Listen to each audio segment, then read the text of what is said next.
Assalamualaikum warahmatullahi wabarakatuh. Selamat datang di channel Sering Error, channel YouTube yang khusus membahas error-error yang terjadi di dunia IT atau pemrograman.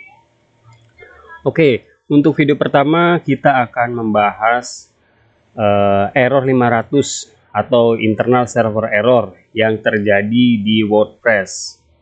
Pertanyaannya, mengapa WordPress dan mengapa error 500? Perlu diketahui bahwa WordPress adalah CMS yang paling banyak digunakan untuk membangun website atau blog. Sedangkan error 500 adalah error yang paling misterius yang terjadi di dunia website. Error ini disebabkan salah konfigurasi di sistem server. Dan yang lebih mengejutkan lagi, error ini tidak spesifik problemnya apa. Jadi kita hanya bisa mengira-ngira saja. Oke, untuk video kali ini saya membuat 3 kemungkinan error yang terjadi di website kita.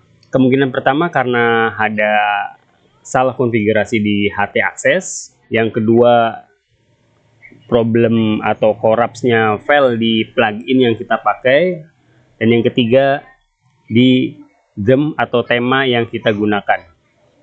Oke, untuk setiap problem itu saya sudah membuatkan websitenya satu-satu, dan di sini ketiga website ini mengalami hal yang sama, yaitu error 500.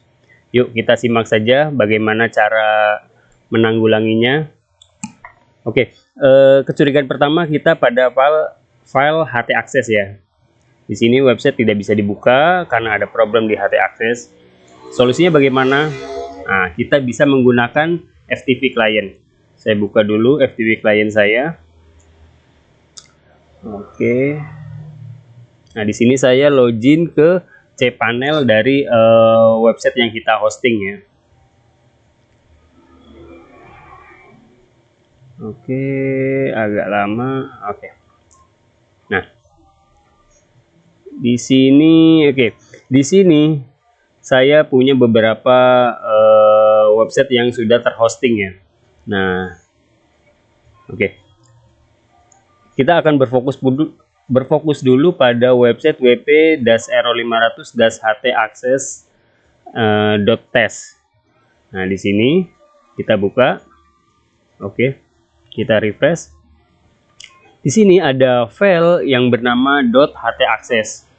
Cara penanggulangannya sederhana, kita cukup rename saja atau ubah nama menjadi nama apapun. Bisa untuk percobaan kali ini saya beri nama #lama, htaccess-lama. Oke. Kita klik. Coba kita cek ada perubahan atau tidak.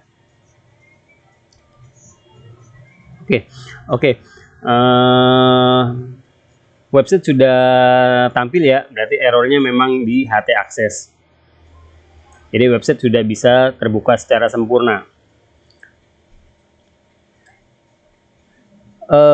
Ini hanya tampilan awal. Bagaimana jika kita membuka artikel yang ada di website tersebut? Coba kita buka. Di sini ada artikel yang berjudul Hello World. Kita klik. Nah, di sini masih terjadi error. Mengapa bisa terjadi error?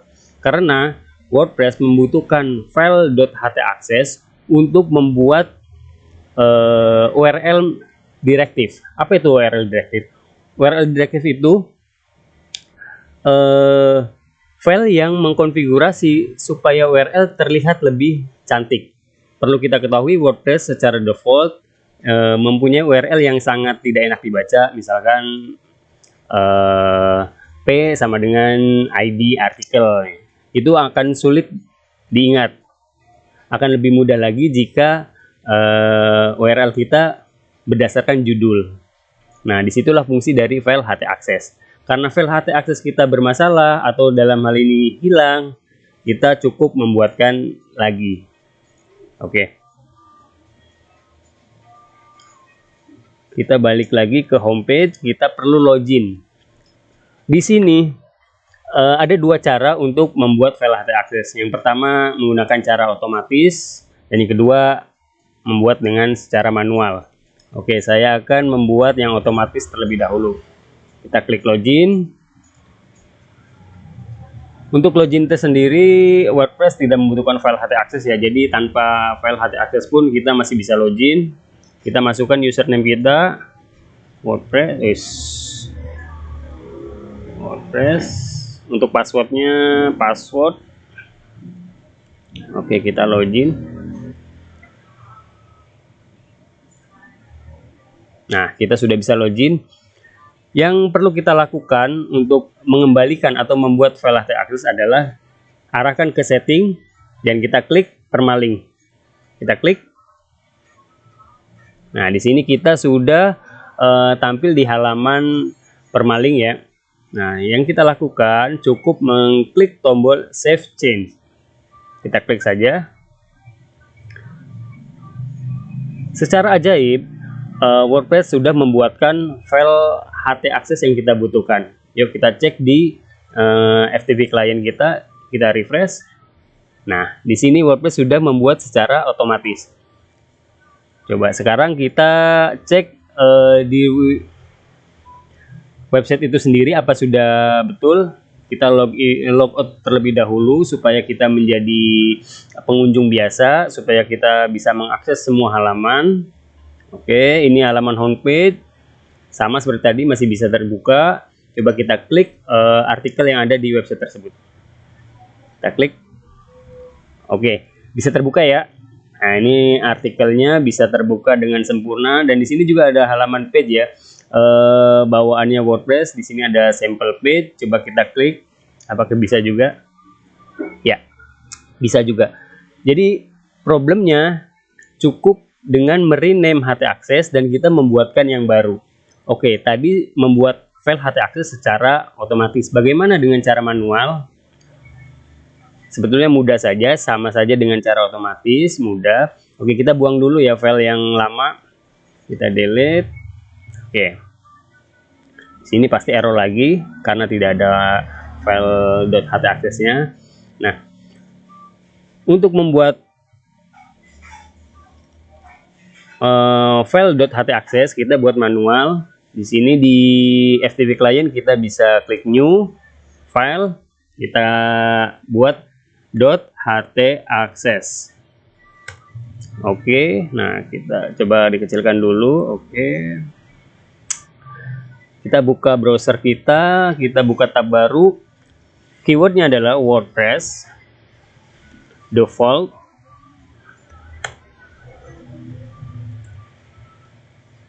htaccess.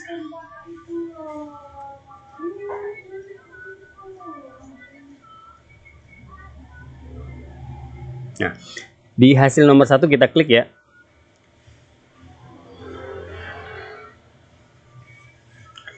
Di sini WordPress org sudah menyiapkan konfigurasi default untuk htaccess.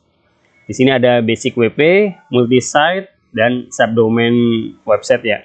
Nah, karena di sini saya menaruh websitenya di root dan hanya single site, maka cukup gunakan ini. Kita select semua, kita copy. Jika kalian punya beberapa website, gunakan yang multi-site. Jika websitenya berada di subdomain, gunakan yang subdomain.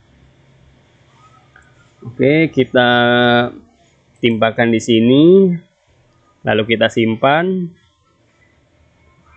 kita refresh, coba kita cek lagi.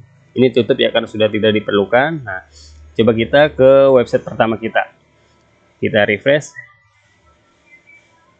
Ya, website bisa tampil seperti sedia kala, semua berjalan normal.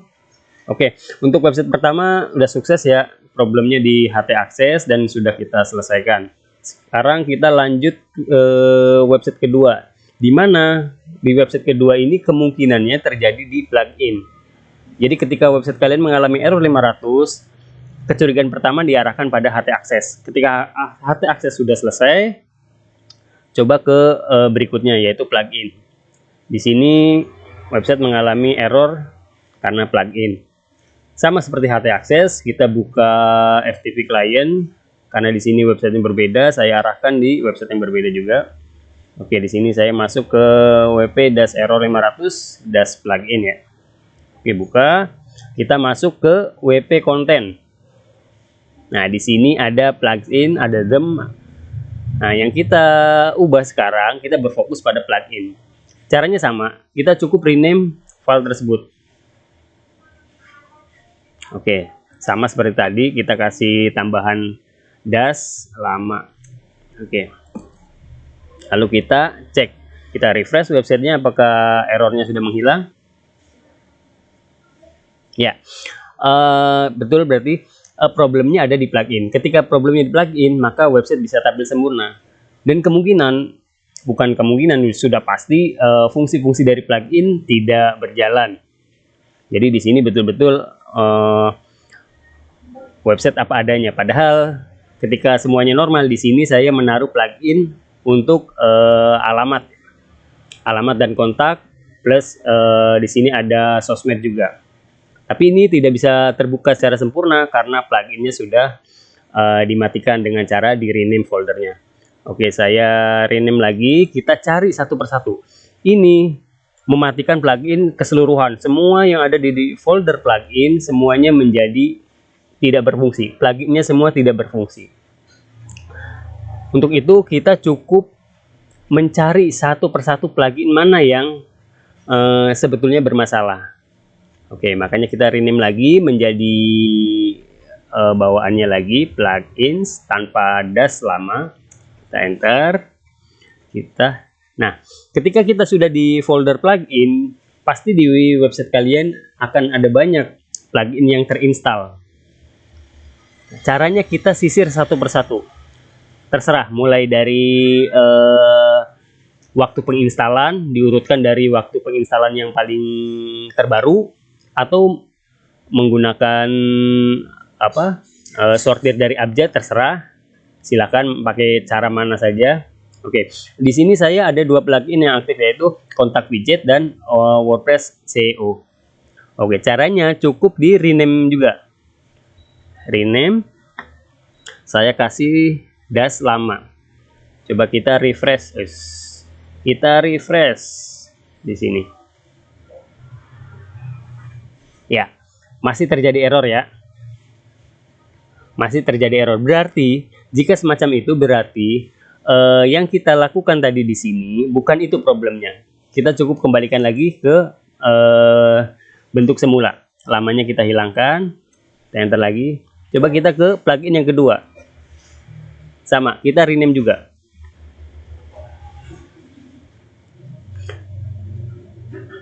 Jika plugin ini bermasalah ketika kita rename, maka website akan tampil sempurna. Nah, oke. Berarti problemnya ada di widget yang bernama widget content. Kontak widget. Oke, jika seperti itu, solusinya bagaimana? Kalian jangan ragu untuk mendelete-nya, menghapusnya. Kita hapus saja. Delete. Oke. Sudah, website sudah bagus, kita refresh, tidak ada masalah. Lalu bagaimana jika kita ingin menginstal widget itu lagi? Kita cukup login saja. Login. Website kedua ini sama, untuk login menggunakan username WordPress. Passwordnya sama, password juga. Kita login. Oke, sudah, kita masuk ke menu plugin.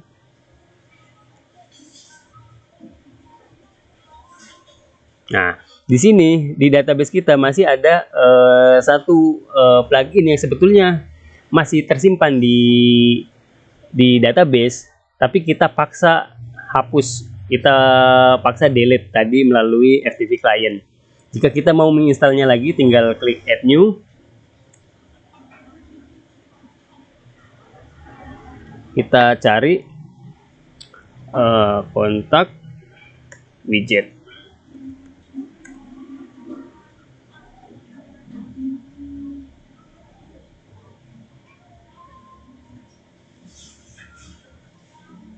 Oke, kontak widget punyanya siapa ya? Saya lupa. Kayaknya saya sudah mendownloadnya. Coba saya manual saja.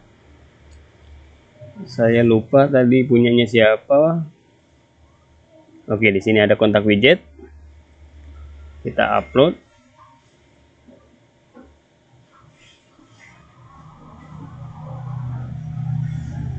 Jangan lupa diaktifkan.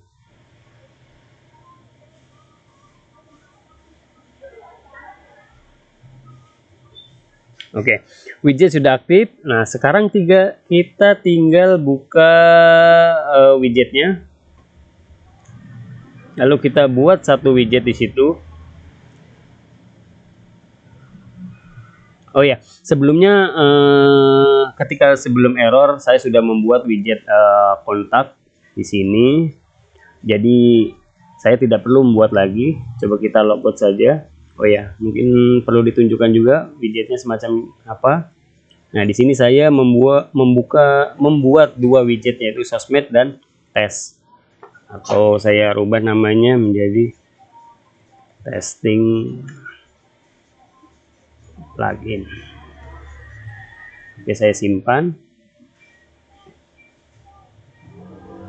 Sudah. Saya keluar. Logout terlebih dahulu. Nah, coba kita balik lagi ke homepage. Nah, coba kita.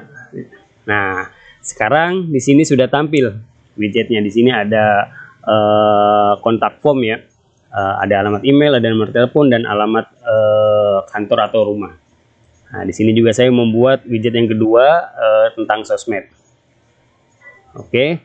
Jadi problemnya di situ di plugin. Cara mendeteksinya dengan merename folder plugin. Jika problemnya memang di plugin, maka akan terselesaikan.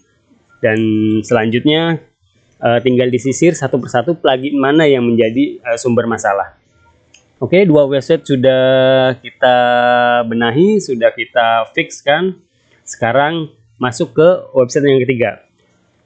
Website ketiga kecurigaannya di tema atau theme. Bagaimana cara menyelesaikannya?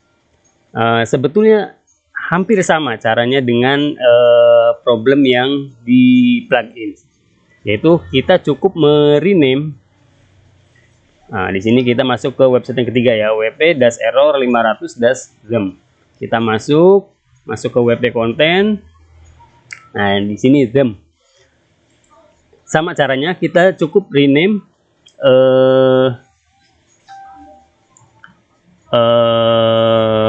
folder tersebut. Sorry.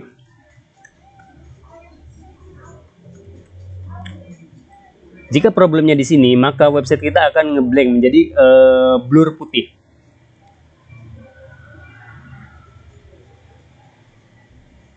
Oke. Nah, ini menandakan bahwa problemnya ada di tema yang kita gunakan.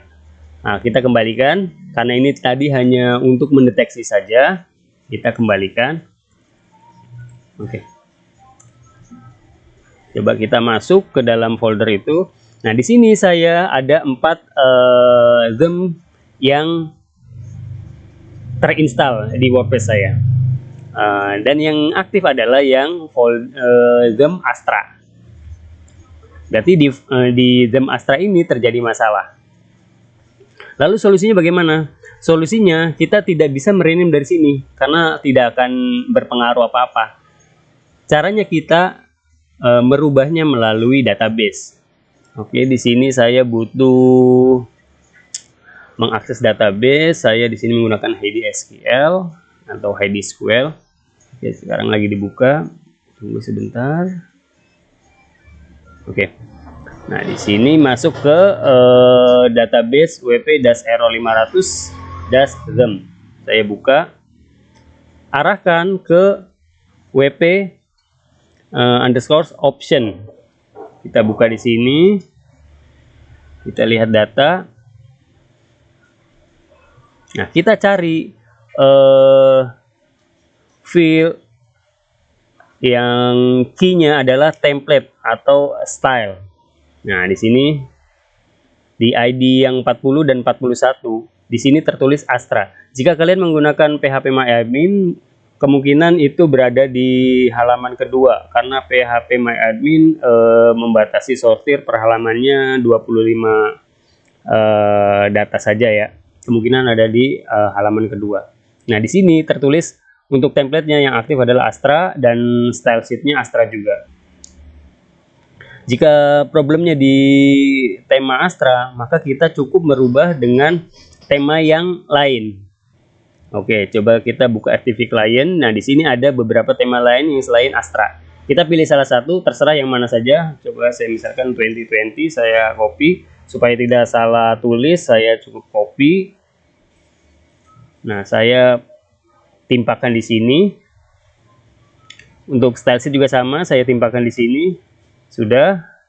Jangan lupa disimpan jika menggunakan phpMyAdmin.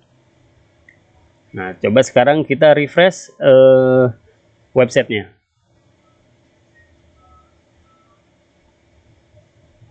Nah, website bisa tampil ya, tapi tampilnya berantakan. Karena apa? Karena layout yang kita bangun memang dikhususkan untuk tema yang bernama Astra. Sementara sekarang yang aktif adalah 2020. Jadi agak tidak pas ya. Lalu bagaimana solusinya? Solusinya kita balik lagi ke FTP Client. Jangan ragu untuk menghapus tema Astra ini. Kita delete saja. Oke, jika sudah selesai kita login ke website tersebut. Oke, di bawah ada link loginnya. Oh, kayaknya tidak ada. Oh, ada di sini. Nah, kita akan login. Untuk website ketiga pun sama. Untuk username-nya WordPress. Passwordnya sama, password.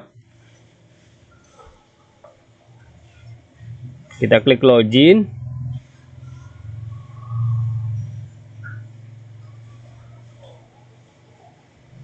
Oke.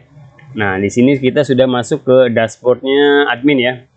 Kita klik appearance. Kita pilih theme. Nah, di sini ada 3 theme yang bisa kita pilih. Tadi sebetulnya 4 karena 1 sudah dihapus. Nah, kita tambahkan di sini.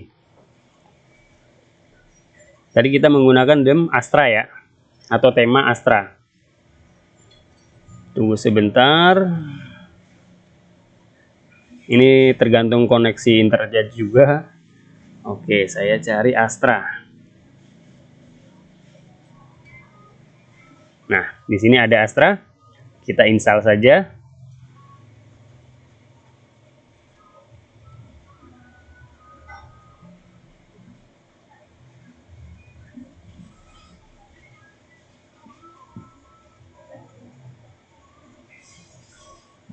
Cukup lama. Ini lagi-lagi tergantung kecepatan koneksi internet kalian ya.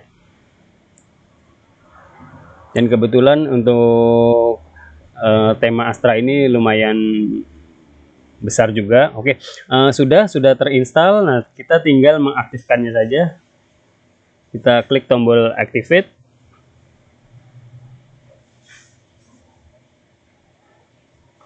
Oke, sekarang yang aktif adalah tema Astra ya. Oke, kita logout saja karena kita sudah tidak perlu lagi masuk ke adminnya.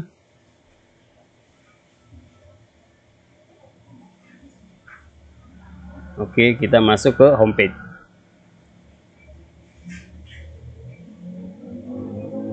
Ya, website bisa tampil dengan sempurna ya. Ini tampilan websitenya. Nah, lumayan cantik ya. Oke, website bisa tampil secara sempurna. Ya, itulah 3 kemungkinan problem solving untuk error 500 atau internal server error yang terjadi di CMS WordPress ya. Kemungkinan pertama ada di HT Access, yang kedua di plugins, dan yang ketiga di tema. Oke. Jika kalian suka dengan video-video semacam ini, jangan lupa subscribe di channel Sering Error, dan jangan lupa diklik juga tombol loncengnya supaya jika ada video baru dari saya bisa ada pemberitahuan atau notifnya. Oke, cukup sekian. Assalamualaikum warahmatullahi wabarakatuh.